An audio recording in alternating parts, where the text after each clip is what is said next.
Isso. E como foi seu diagnóstico? Conta esse processo aí de 30 e quantos anos?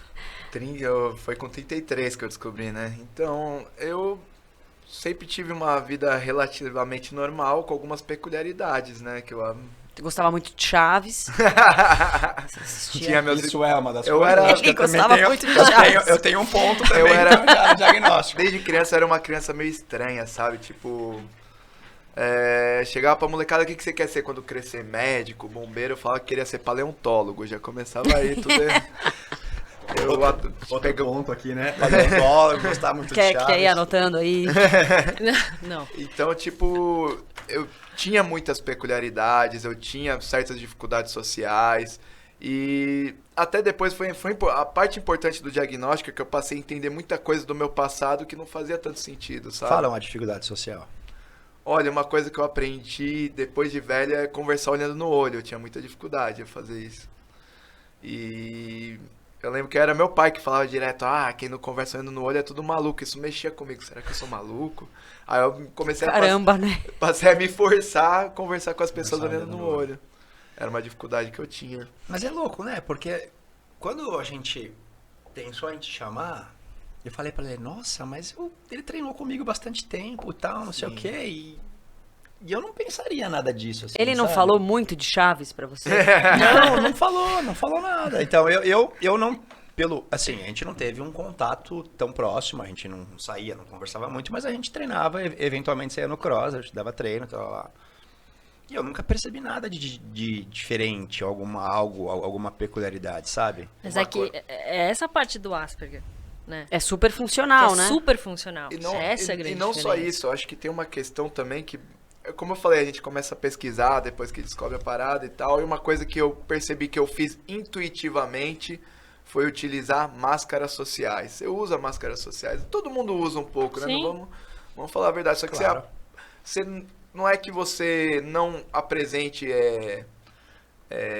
sintomas da condição, mas você aprende a neutralizar eles para conviver em sociedade. Como você deveria agir em determinada Como- situação, como eu Você aceito. passa a ser protocolar em determinadas situações, assim, sabe? Então, teve muita gente que até hoje fala, isso aí é besteira, coisa da sua cabeça, imagina que você tem isso. Tem gente que era mais próxima, tipo o Henrique, quando eu descobri ele, eu já sabia disso. Conhecia já. Ali não tá, droga. Já conhecia meu jeito, falou, já sabia, sabe? Tipo, peculiaridades, algumas dificuldades sociais, hiperfocos em determinadas coisas, sabe?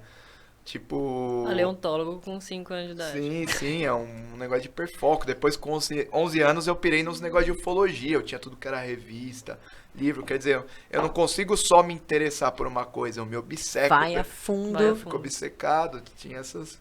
E você procurou o diagnóstico por algum incômodo, por alguém que falou? Como que veio esse momento de realmente bater o martelo, assim? Como é que foi com 33 anos? Eu vou fazer um teste.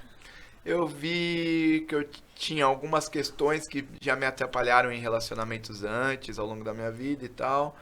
E minha irmã era fonoaudióloga, fonoaudióloga no caso. E ela sugeriu, olha, eu sempre achei, eu estudei na faculdade, eu sempre achei que você tinha alguns indícios e tal. Aí eu li um livro em quadrinhos até, que chama A Diferença Invisível, que relata um caso de uma menina de 27 anos que também é autobiográfico, assim, que também teve o diagnóstico tardio, assim. E eu comecei a me identificar com muitas coisas e tal, aí minha irmã me ajudou a procurar um psiquiatra e tal, e chegamos no diagnóstico ali. Como foi receber? Olha, depois que eu comecei a desconfiar, eu comecei a entender a respeito, eu vi que tinha o autismo sem o déficit intelectual, que quando eu recebi, eu acho que eu já sabia ali que... Depois de tanto ler, você também já foi... Sim, é a coisa do hiperfoco. A partir do momento que eu crio interesse por determinada coisa, Você vai eu viro fundo. praticamente um PhD, eu vou a fundo na parada. É. Então eu comecei a ler e já falei, putz, parecia que eu gabaritava tudo ali, sabe? Óbvio que é uma questão que todos os especialistas levantam, que tem suas particularidades. Nunca nenhum autista vai ser igual ao outro, Mas dentro daquelas questões eu me via muito inserido. E uma coisa até interessante, que eu até falei, que teve uma galera que depois que eu descobri, veio perguntar se achava que tinha, que não tinha. Tem um faixa preta, um lutador de outro estado e tal, que também chegou no diagnóstico. Só que eu falei, pô, você não vai divulgar nem nada? Ele, não, fico com vergonha, o pessoal aqui zoa muito, não sei o quê. Nossa, não tão divulga. importante, né? Sim. Aí, mas respeito, é uma questão que é difícil, sabe? Tipo, porque eu entendo o lado dele, você sempre, cara, faixa preta, professor, você se vê respeitado e tal, e a primeira visão que os caras têm de autista é que você virou Rayman, tá ligado? Vai fazer contas. Quantos milhos tem nessa É. tigela? Mas são estereótipos que cria na sociedade, né? Autista é aquele que fica virado pra parede só se balançando. Sim, sim. Então eu também não julgo ele de. Eu sei a importância de divulgar isso, eu sei. Até porque o que me motivou muito é que na mesma época que eu recebi o diagnóstico, eu dava aula numa academia do Butantã e tinha um aluno meu que estava desanimado de treinar e veio falar comigo quase chorando, que estava desanimado porque descobriu que o filho dele teve diagnóstico de autismo. Aí eu falei, putz, é muito Você falou, importante. preciso É ajudar muito ele, né? importante eu divulgar isso. É muito importante ele ver que o mestre dele, que é a referência dele, o professor, também tá inserido na mesma condição do filho dele, sabe? Tipo, foi uma parada que me motivou muito, porque realmente é intimidador você falar, caraca, eu sou autista e tal. Isso para a família é muito importante, porque normalmente é o que ele trouxe. Já vão achar que eu tenho um déficit intelectual, e não é isso. A principal dificuldade do autismo não é o déficit intelectual, porque você pode ter apenas o déficit intelectual e não ter autismo, né? Você tem outras síndromes que também têm ADI, que a gente chama, né? Associadas, e que não são autismo. Então, você tem um DSM inteiro ali para ler e entender os critérios diagnósticos diferenciais entre, né, um transtorno e outro. E entender que existe uma luz no fim do túnel, que você... Porque é muito isso. As famílias chegam... O que é o autismo? Eles nunca ouviram falar. Você, como pai... Ou não, só tem contato com os estereótipos, ou não com a tem informação contato real, com os né? estereótipos. Exato, porque você não vai ficar pesquisando. Aham. Quando você que vai ser pai, você fica falando com obstétrica, quais são você não fica pensando nisso na gravidez.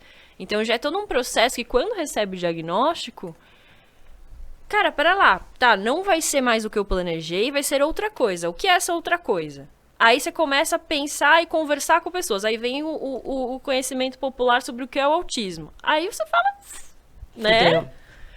E aí você conhece, cara, o seu professor de jiu-jitsu. Não, eu sou o diagnóstico.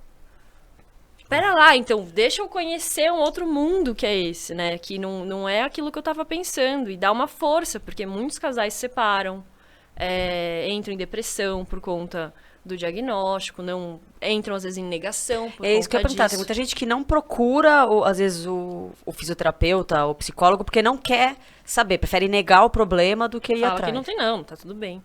Sim, tem, muito. E é duro, porque no final das contas o prejuízo vai ser principalmente pra criança. Sim.